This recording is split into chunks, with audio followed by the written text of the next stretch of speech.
Shalom, call halal Yahweh, Bahasham, Yahweh Shai, Bahasham Rakha HaKadosh, which is the Holy Spirit that guides all things. Double honors to the apostles and elders at Great Millstone who rule well.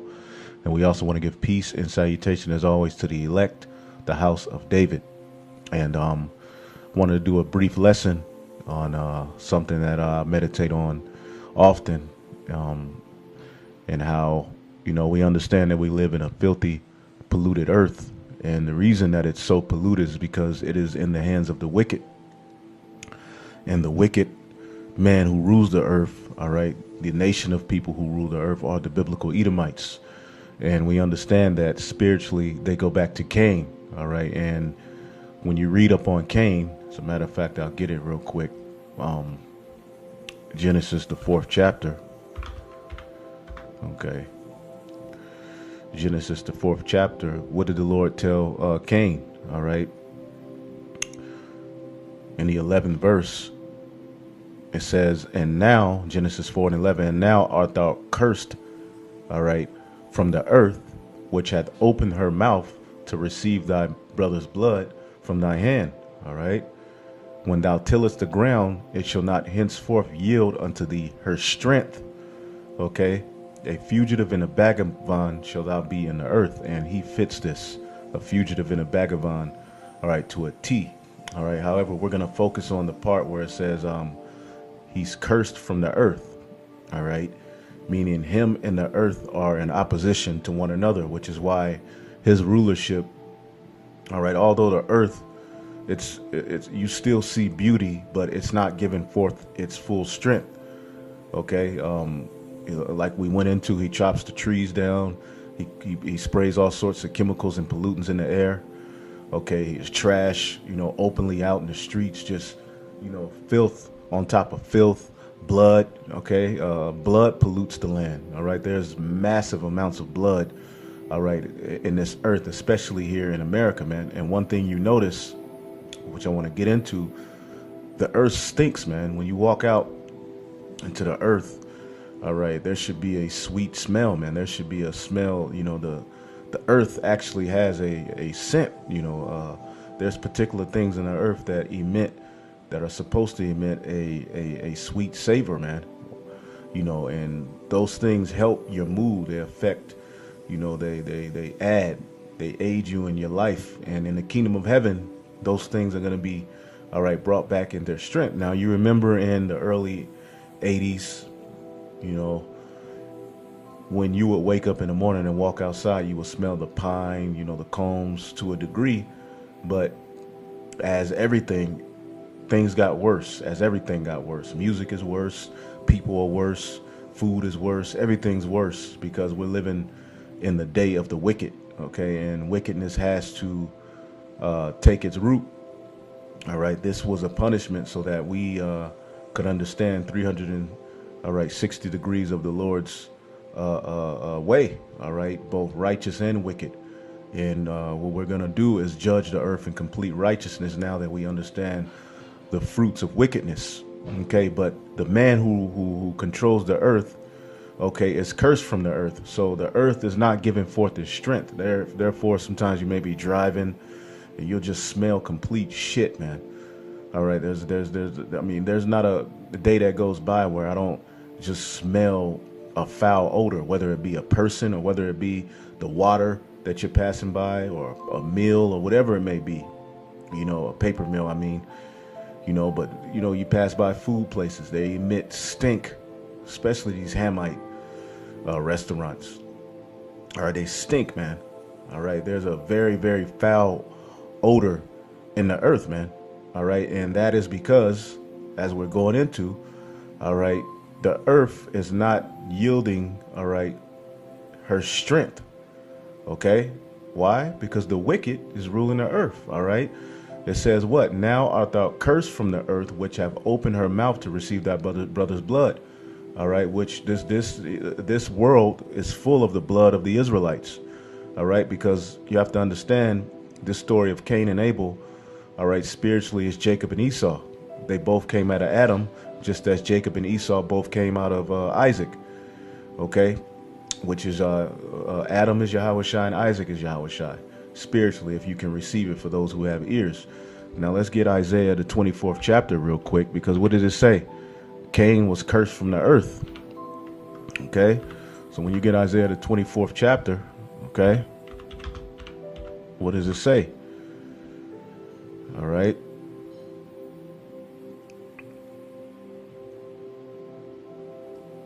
Isaiah 24:5, it says, the earth is also defiled under the inhabitants thereof, because they have transgressed the laws, changed the ordinances, broke the everlasting covenant. Which, when we get into our kingdom, we're going to instill the law, statutes, and commandments, man. And everything that the Lord created will give forth its strength, man. Whether it go from an ant, all right, to a pine tree, to women, all right, men, everything will be in its rightful order, man. And we're gonna see, all right, actual life spring forth on the earth, man. Okay, and the earth is gonna smell good, man, and that's something I look forward to, man. A beautiful smelling earth, man, because there's so many smells in this earth, man. Some the Lord has opened us up to, but there's particular things that we haven't been open to, that I cannot wait, for the Lord, to show us, man. All right, because this whole earth, man, is a beautiful vessel, man.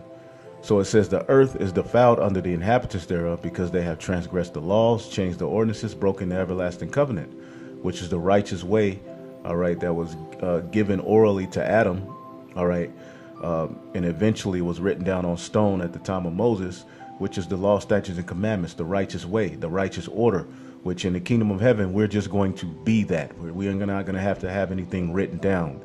All right, it's going to be in us. Therefore hath the curse devoured the earth. Okay, and they that dwell therein are desolate.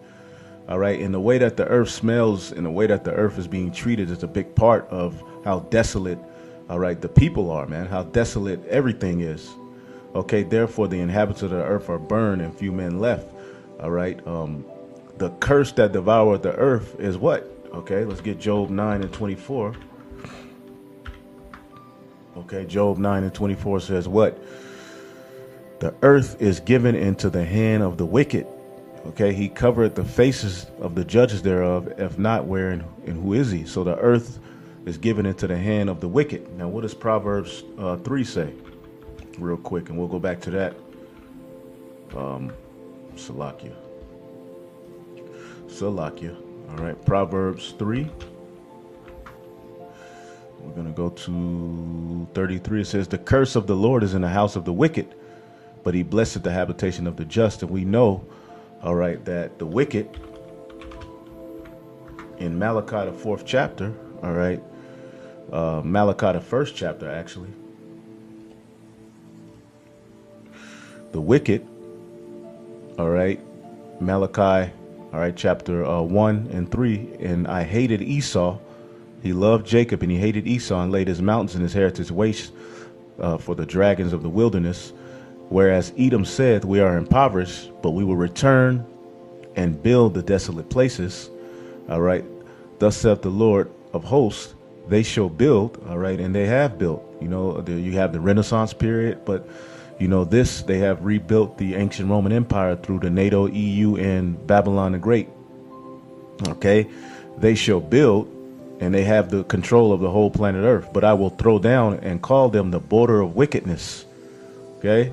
And the people against whom the Lord have indignation forever.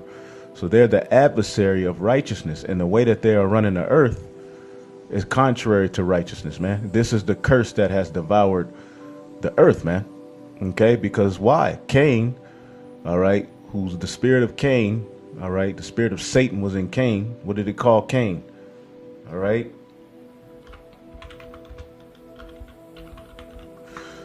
All right. Called him the wicked one. All right. Let's see where that's at. I'll get it in the blue letter. It'll probably pop up better in the blue letter. Okay. Called Cain the wicked one, man. So the earth is just all tore up, man. And one of the biggest issues, one of the things that bothered me the most is the way that the earth smells, man. Okay. This is 1 John 3 and 12. Not as Cain, who was of that wicked one. See that? So Cain and Esau are synonymous. And when you do the research on Cain, man, his family line was very, very destructive and wicked to the earth, man. And they were heavy in the weaponry and artillery. They were the first ones to build weapons, actually. All right, going into Tubal Cain, when you get Genesis, the 4th chapter, reading down, it shows you that these people were blessed with the sword as well. Okay, it says Cain was of that wicked one and slew his brother, and wherefore he slew him, because his own works were evil and his brother's righteous. So Cain's works were evil, man, and his brothers, all right, were righteous, man. Okay, so when we get into the kingdom of heaven, all right, everything is going to be restored, all right, to its proper order. Okay, and this is Second Esdras, the 6th chapter. Okay, because when you read Genesis, the 1st chapter, all of the things that were created were good. So imagine the earth and the atmosphere at the time that Adam, all right, was ruling, the family line of Adam. All right, everything was in its rightful order, but because of sin, everything decayed. And the man of sin, okay, we know is Esau, Edom, who is the spirit of the serpent, all right, who took the earth through his way and his philosophy. The earth has been taken into a complete shithole. All right, the earth, all right, itself, and especially Babylon the Great, is a huge 7-Eleven bathroom. You go into a 7-Eleven bathroom and it stinks. It's a foul stench. It's dirty. Okay, and you don't even want to, you got to do your thing. You don't even want to relieve yourself in there, man. You see? It says, 2nd Esdras 6:44, it says, for immediately there is a great, all right, I'll start at 43. It says, for as soon as thy word went forth, the work was made. All right, and that's Yahushai, all right, and the holy angels, the Alahayim. For immediately there was a great and innumerable fruit, all right, and many and diverse pleasures for the taste, all right, many. Some of them we're privy to, and some of them we don't know anything about, all right. Some of them Esau hides from us because they're very beneficial to our life. Some of them the Lord just doesn't have us to know about, because when you get Sirach, the 43rd chapter, real quick. Sirach, the 43rd chapter, it tells you what, all right. Sirach 43:31, it says, who have seen him that he might tell us, and who can magnify him as he is? It says, there are hid greater things than these be, for we have seen but a few of his works. For the Lord have made all things, and to the godly have he given wisdom. Okay, and when you go into wisdom, all right, wisdom is likened unto a beautiful smell, man. And there's something about beautiful smells, all right, that it does something to your spirit. It does something to the atmosphere. And when you read the scriptures, the Lord always talks about beautiful smells, man. Sweet savors, man.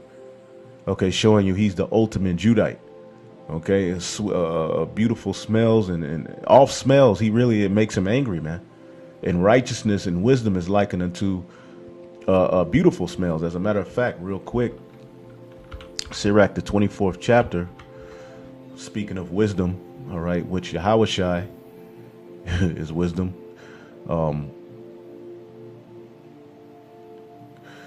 Wisdom, this is Sirach 24:15. I gave a sweet smell like cinnamon and aspalathus. And the thing that you can do is when you see these particular scents and things of the earth mentioned, you can look them up and buy them, because there's particular people who sell them. I've never looked this one up, but aspalathus, okay, images. All right, I'm gonna look this up, and I'm gonna probably get this smell next week, because I want to smell these things, man. I'm very interested in the smells that the Creator made, okay, that the Alahayim through the blueprint of the Creator made. Because we can always go get some Kenneth Cole perfume or whatever, but getting into the Lord smells a little bit more fulfilling, in my opinion. Okay, making your own oils and stuff like that. That's a part of our culture, man. See the benefits of this. You know, this is sort of like a impromptu, something I've been meditating on. Rubio's tea. I guess. Oh, I've seen Rubio's tea, so I guess that's the same thing. Okay. Yep, that's what it is. That's it has. See, these things all have benefits to our life, man. And in the kingdom of heaven, these are going to be the end things. Just like in this kingdom, medicine and destruction, or they'll take some of what the Lord created and add chemicals to it, to basically get you hooked and destroy you at the same time, but you get some benefits. In the kingdom of heaven, all of these things are going to be the end thing, man. Okay? And this whole doctrine is likened into a sweet savor in medicine, man. But you can read, allergies. Looks like I got something to look up. To get muscle spasm, diabetes. You got brothers who have diabetes. You found something out of the Holy Scriptures that can possibly aid you. All right. And remember prayer before all. So Salaki, I just wanted to look that up. It says, I gave a sweet smell like cinnamon and aspalathus, all right, rubios, and I yielded a pleasant odor, all right, like the best myrrh, all right. And myrrh, man, especially in a powder form, because a lot of these different resins, you'll get them and you can kind of smell them, but once you open it up and make it into a powder form or into an oil form, it's potent as hell, man. But wait till we get into the kingdom of heaven. These things are going to emit odors like never, like man, the whole earth is going to be, especially where I dwell. All right. You brothers want to come visit, my particular island or my particular section, whatever the Lord gives me, it's going to smell good. And galbanum. Okay. Galbanum is a very earthy smell. Myrrh is a very sweet, some of it is sour or sweet, myrrh means bitter. But galbanum and onyx and sweet storax and a fume, and that's the fume of frankincense in the tabernacle. Okay.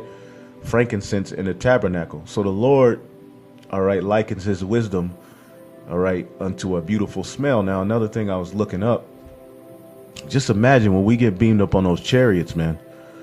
Okay. How beautiful the smell is going to be on those chariots, man. I was doing some reading. Song of Solomon, the 3rd chapter.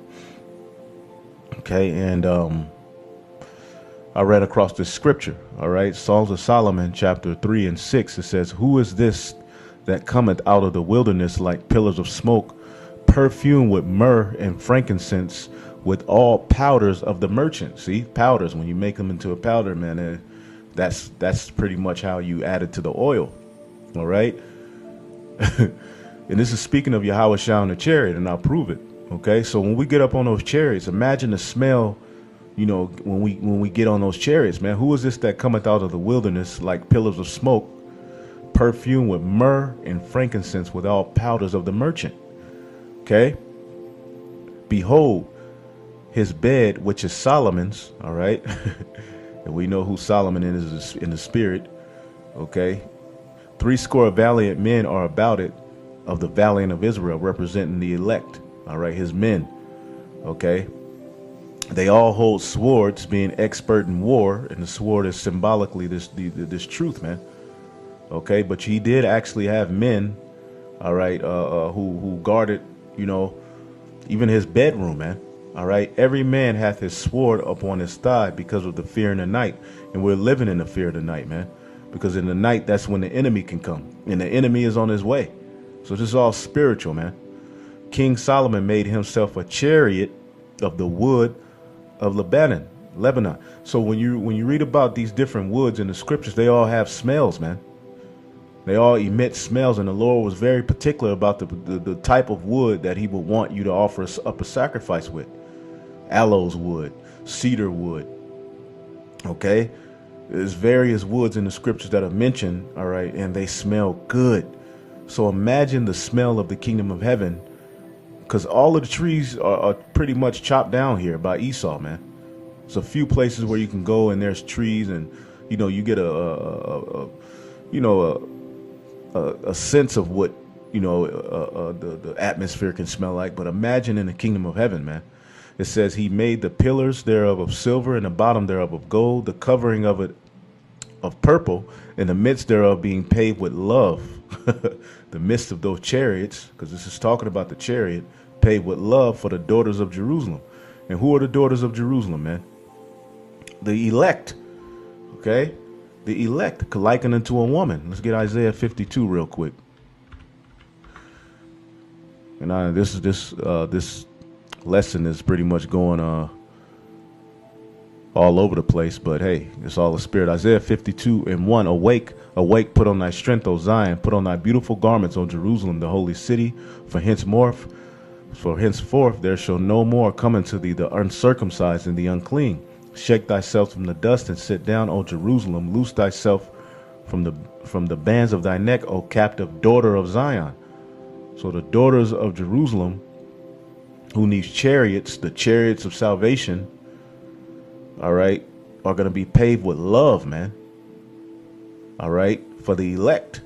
It says, go forth, O ye daughters of Zion, all right, and behold King Solomon, the King of peace, which is Yahushua, with the crown wherewith his mother crowned him in the day of his espousals. All right, and who are we espoused to, man? All right, Yahushua, man. Okay, and he is wisdom. He is the fulfillment of wisdom. He is the Most High's wisdom in the day of the gladness of his heart. So here it is. Those chariots are going to smell like frankincense, myrrh, and the powders of the merchant, man. So imagine when we get beamed up, the smell and the taste of that wine, the smells of everything, how righteousness is going to be. Because when you were going to the temple, okay, what would you have, man? Sweet savor, man. So how much more the chariot, man? Sweet savor. When you look up, type in sweet savor, the priest would offer up those sacrifices and burn incense all day long, man. You know, we don't have to get the scriptures, but the sweet savor is something that the Most High is very, very dear to. He loves beautiful smells, man. Just as we love beautiful smells. Okay, just as you type in incense, do a search on incense, you're going to see a bunch of scriptures. All right, this is just the Apocrypha. All King James, incense is a big part of our culture, man. All right, so going back to what I was reading in Second Esdras, the 6th chapter, okay, in the 43rd verse, it says, for as soon as thy word went forth, the work was made. For immediately there was a great innumerable fruit and many diverse pleasures to taste, and flowers of unchangeable color and odors of wonderful smell. This was done on the 3rd day. So when man was created, he came into paradise, man. He came into a beautiful, so imagine the atmosphere at the time that man came onto the earth. All right, which was the 5th day. Okay. Imagine that, man. So when we get into the kingdom of heaven, all right, going back to the scripture I wanted to start with, Baruch 5:8, it says, moreover, even the woods of every sweet smelling tree shall overshadow Israel by the commandment of the Most High, man. All right, we ain't seen nothing yet, man. It says, for the Most High shall lead Israel with joy and the light of his glory, with the mercy and righteousness that cometh from him, man. So the earth is not going to be smelling like shit, man. Okay, the earth is not going to be stinking when we get control of it. There's not going to be numerous chemicals in the atmosphere killing 600,000 children a year. The earth will be guided and ordered through what? The law, statutes, and commandments, man. This is why when you look at this precept too, Isaiah 55:12, for ye shall go out with joy and be led with the force of peace. All right, the Prince of Peace is Yahushua. The mountains and the hills shall break forth before you into singing, and all the trees of the field shall clap their hands, man. Okay. See that? The trees. So it says, instead of the thorn shall come up the fir tree, and instead of the briar shall come up the myrtle tree. All right. There's so many trees, man. And we just pass by them daily. There's medicine on those trees, man. But everything's defiled here, man. We'll get all of that back, you know. it shall be to the Lord for a name and an everlasting sign that shall not be cut off, man. So what does it mean that the trees are going to be clapping their hands? They're going to, all right, just as we read in Genesis, all right, we didn't read it today, but in Genesis, the first chapter said that these things were good, they were beneficial. Everything is going to be placed back in its order and its benefit, all right, in the kingdom of heaven. So the trees will be able to do, all right, what they were created to do, man. And man, they're going to smell good. They're going to smell beautiful, man. Let's get Isaiah the 14th chapter real quick, man. Because Esau has a affinity. He has a lust for going around the earth chopping down trees, man. Okay? So when he falls, all right? So when he falls, I'll start at Isaiah 14:4. All right? When the Lord gives us rest. This is speaking of the kingdom of heaven. You got a group of knuckleheads teaching that this was already fulfilled. So we don't have anything we can go into the Old Testament and read to look forward to that's coming in the kingdom of heaven according to these guys, man. This has not happened. This will be fulfilled when the kingdom of heaven is set up, man. Lucifer has not failed yet, man. Okay? And that's in this chapter, Isaiah 14:3. And it shall come to pass in the day that the Lord shall give thee rest from thy sorrow and from thy fear and from thine hard bondage wherein thou was made to serve, that thou shalt take up this proverb against the king of Babylon. All right. And they say this was fulfilled in, first they said it was the Medo-Persian Empire. Then it changed to at the time of the Maccabees, which after the Maccabees, there was no rest. All right. More hell came in the form of the Roman Empire. Even the Messiah was a slave. Okay. It says that thou shalt take up this proverb against the king of Babylon, which is Esau. He's synonymous with the daughter of Babylon, and say, how hath the oppressor ceased and the golden city ceased? The Lord hath broken the staff of the wicked and the scepter of the rulers. Okay. He didn't do that at those times, man. Now we had particular victories and stuff like that. All right. But I'll jump to verse 7. It says, the whole earth is at rest and is quiet. They break forth in the sing, and everything is going to be in its order in our kingdom, man. Roaches, pigs, crabs, shrimps, possums, everything will be for its order, for the benefit of the ecosystem and for creation, man. That's why the whole creation groaneth for the sons of God to be put back in their order, so that they can be put back in their order. Even women, everything's out of order. Nothing's in its proper order. Okay. It says, yea, the fir trees rejoice at thee. All right. And what is a fir tree? All right. Salakia, Akim, and Akwath. But I just want to know, what is a fir tree? This looks like a pine tree. It looks like a family of a pine tree. Yep. It looks like it's a pine tree. And pine trees are beautiful, man. Very, very, balsam fir. Something like what you smell when you get a Christmas tree. It has that type of smell to it. Beautiful, man. The Lord is beautiful, man. Yep. So imagine that smell just in its, and I'm talking about in its, in its strength, man. Because we smell these things. It's not like the tree that they use for Christmas is wicked, when they actually have a real one. It's just the way that they use it and how they bow to it, man. These heathen took the creation, or even sex, and they were like, this shit is amazing. We got to worship it. No. We worship the creator who made these things. All right. But they're, like things like a triangle, stuff like that in itself isn't wicked. All right, it's just the way that the heathen use it is wicked. Okay, that's a fir tree. They're gonna rejoice because they ain't gonna be used for wickedness anymore, man. Not in our kingdom. Okay, they're gonna be rejoicing. All right. Cedar trees, man, beautiful trees, man. Cedar wood, all of these things are beautiful, man. It says, in the cedars of Lebanon, saying, since thou art laid down, no feller has come up against us. Now, when you look up this word feller, so by him chopping down all of these trees, the earth just stinks, man. And it's poor air quality, man. All right. Karath, all right, to cut down, and Esau is a master of cutting down trees. Now, there is a particular word for someone who cuts down trees, and I believe the Apostle Kabar went into it. If a brother or sister knows that, or if a brother knows that term, anybody knows that term, put it on the comment board. You know, I forget the name of it, but there's a particular name to what Esau is doing when he cuts the trees down. To cut down, to cut a part off, to eliminate, to kill, to cut a covenant, to cut off, all right, to hew, all right, and that's what Esau's doing. He cuts the trees down for sport, all right. Now, there are particular trees you can cut down, but he goes all over the earth, and he does it without any balance. He doesn't think about how it's going to affect, you know, the atmosphere down the line. He just does it, man. This man is a complete madman. So the trees in the kingdom of heaven are going to be rejoicing because Esau ain't going to be able to do that no more, man.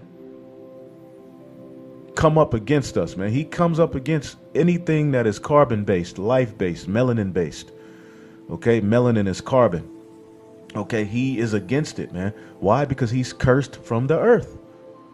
Even to how he looks, man. He's cursed from the earth, man. Okay? So in the kingdom of heaven, what is it going to be? It says, moreover, even the woods and every sweet-smelling tree shall overshadow Israel by the commandment of God. The sweet-smelling trees, all right, are going to overshadow Israel. Everywhere we go, it's going to be a sweet smell, man. Okay?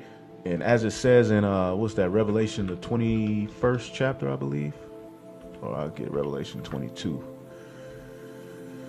You know, this wisdom going forth, man, itself is going to be a sweet savor, man. Just the earth is just it's going to be a whole new atmosphere, man. This right here is a curse, man. This was something that we're just going to throw in the past, man, and we're going to move forward, man. That's what we do every day in the spirit, man.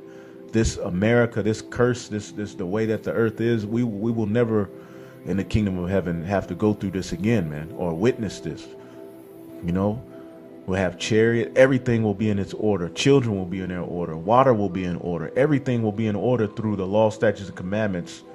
The true wisdom being the common doctrine in the earth, man, through the Israelites. Okay, Revelation 22:1, and he showed me a pure river of water, clear as crystal, proceeding from the throne of the Most High and the Lamb, man. And that's righteousness, man.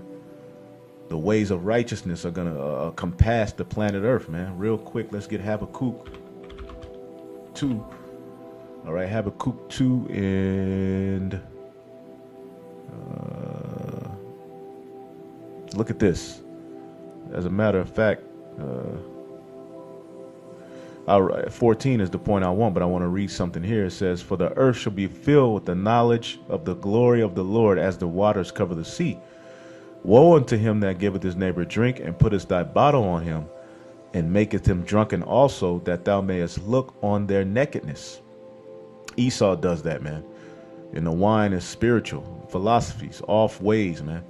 Thou art filled with shame for glory. Drink thou also, and let thy foreskin be uncovered. The cup of the Lord's right hand shall be turned unto thee, and shameful spewing shall be on thy glory. For the violence of Lebanon, which is symbolic of the earth, man. But he's destroyed Lebanon, man. the physical landmass.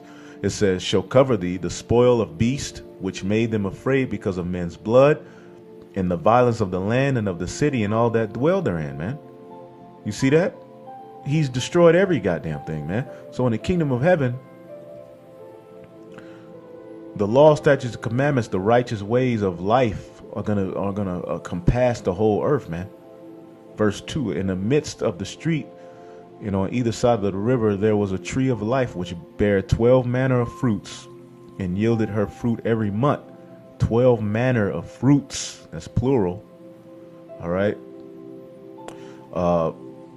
I believe fruit is pariyum, or fruit, yeah, paria. As a matter of fact, let's make sure, because a parium, let's see here. Let's make sure that I have it right. You see that? What did the Lord say? And God said, let the earth bring forth grass, and the herb yielding seed, and the fruit yielding and the fruit tree yielding fruit after its kind, whose seed in itself. In this kingdom, there's no seeds in a lot of these fruits, man. But there you go. The Hebrew word for fruit is paryah. So I was correct. In the midst of the street of it, on either side of the river, was there the tree of life, which bare 12 manner of fruits, and yielded her fruit every month. And the leaves, all right, of the tree were the healing of the nations, man. And that all comes from this is all going to stem from the elect, because in the kingdom of heaven, okay, the Israelites are going to rule, all right, the earth. Hebrews 8 and 10, it says, for this is the covenant that I will make with the house of Israel in those after those days, saith the Lord, I will put my laws into their mind, and I will write them in their hearts, and I will be unto them a God, and they shall be unto me a people. And they shall not teach every man his neighbor and every man his brother, saying, know the Lord, for all shall know me. And the all is speaking of Israel. See how Christians love to go to all? Well, the all is speaking of Israel. Okay? For all shall know me from least to greatest. You see that? That's the covenant. So we're going to have the law, statutes, and commandments written in us, and that's how we're going to rule the earth, man. So the earth will be in its rightful order in our kingdom, man. And one of the main things I look forward to, of course, the control of the minerals. All right. But the earth, pretty much smelling beautiful, man. These beautiful odors that the Lord, has put here for us. That, in this kingdom, we can't really get it in its fullness, but we get a glimpse of it. Woo, it's going to smell good, man. It's going to be bad to the bone, man. Unlike this wicked, decrepit, shit-infested, stank-ass kingdom, man. But that was just, something that was on my spirit, something I've been meditating on. I think I had a few more scriptures, but, that's the point. The point was made, yeah,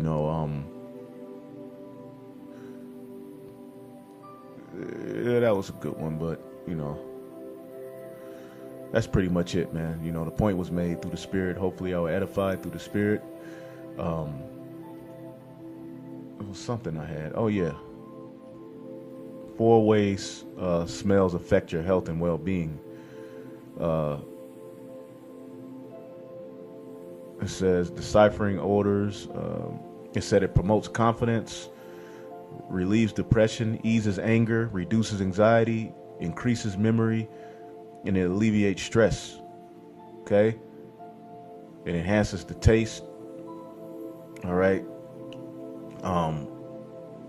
But in this kingdom, the reason our allergies are all messed up and we're all stressed out in the way that we are, and a big part of our downfall and the way we feel like shit is because of the air quality is messed up and it stinks, man. So in the kingdom, it's going to be beautiful, man. So that's just something to look forward to, something to fight for. Hey, shalom to the elect. Call halal Yahweh Ba'Shem Yahushua Ba'Shem Ruach HaKodesh. Double honors to the apostles and elders. Peace and salutation to the elect. Shalom.